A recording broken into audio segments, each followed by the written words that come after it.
Saludos cordiales, estimados alumnos de la carrera de Matemática de la Facultad de Filosofía. En esta oportunidad quiero compartir con ustedes una clase más de geometría plana y nuestros aprendizajes esperados son los siguientes. Identificar características del trapecio isósceles y demostrar la base media de un trapecio. En otras clases anteriores ya habíamos hablado de los cuadriláteros, habíamos clasificado, y en esta oportunidad hablaremos específicamente del trapecio isósceles. ¿Qué es un trapecio isósceles? Es un cuadrilátero que tiene un par de lados opuestos paralelos, porque es la condición del trapecio, a diferencia del paralelogramo que tenía dos par de lados opuestos paralelos. En el trapecio solamente la base menor y la base mayor, en este caso DC y AB, son las bases paralelas entre sí. Al lado AB le llamamos base mayor y al lado DC le llamamos base menor. Es un trapecio con lados congruentes no paralelos. Los lados no paralelos serían AD y CB. Si estos lados no paralelos son congruentes o tienen la misma medida, el trapecio se denomina isósceles. Y vamos a ver las características del trapecio isósceles. En un trapecio isósceles, las diagonales son congruentes. Vemos en la figura, las diagonales sería al unir el punto D con el punto B, sería la primera diagonal. Y la segunda diagonal sería al unir el punto A con el punto C. En un trapecio isósceles, las diagonales son congruentes. DB va a tener la misma medida que la diagonal AC. También en un trapecio isósceles, los ángulos en la base son congruentes. Y vamos a citar los ángulos en la base. El ángulo D en la base menor sería congruente con el ángulo C. Y el ángulo A en la base mayor sería congruente con el ángulo B.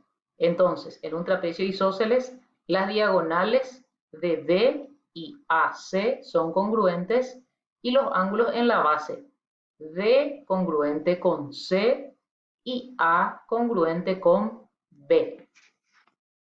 Vamos a demostrar este teorema, que es uno de los teoremas más importantes sobre trapecio, y dice así: el segmento que une los puntos medios de los lados no paralelos de un trapecio es paralelo a las dos bases y tiene una longitud igual a la semisuma de las longitudes de las bases. Entonces, lo primero que necesitamos es un trapecio. Esto no necesariamente debe ser isósceles, un trapecio cualquiera, porque este teorema se cumple para cualquier tipo de trapecio. Entonces dibujamos el trapecio ABCD, cuyas bases menores son DC y AB. Nuestra hipótesis que representa los datos sería que ABCD cuadrilátero es un trapecio, o cuadrilátero ABCD es un trapecio. ¿Qué otra característica conocemos, o los datos del planteamiento?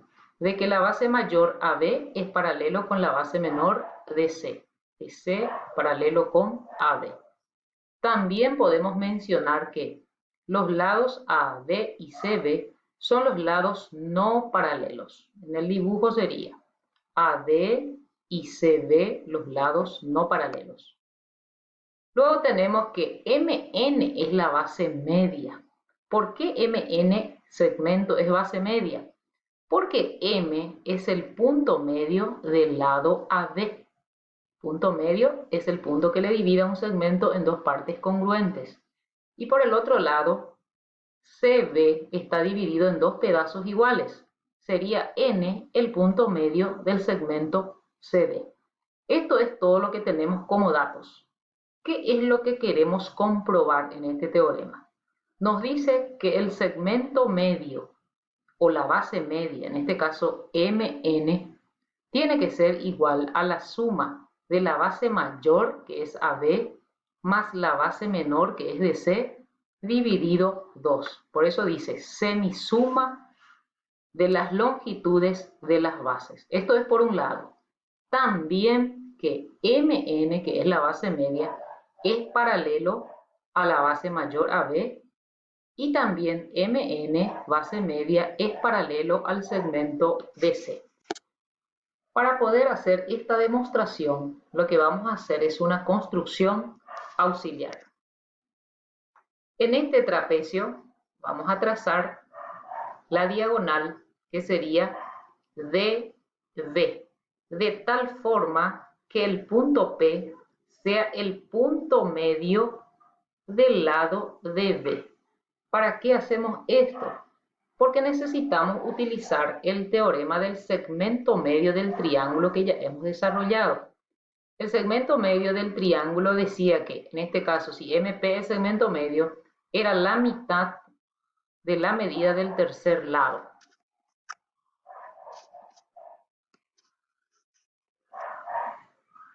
Entonces, lo que vamos a hacer aquí es trazar una diagonal DB de tal forma que P sea el punto medio de DB. Esto es por construcción auxiliar. Luego podemos decir por hipótesis de que la base mayor AB es paralelo con DC, AD y CD son los lados no paralelos, por lo tanto MN va a ser la base media del trapecio. Vemos que MN va a ser la base media de este trapecio ABCD. Luego tenemos de que MP es la base media del triángulo ADB. Miramos el dibujo. Si MP es el segmento medio del triángulo ABD, entonces MP va a tener la mitad de la longitud del tercer lado. Y por el otro lado, el triángulo DCB también tiene como base media al segmento PN, y por lo tanto PN va a medir la mitad de DC.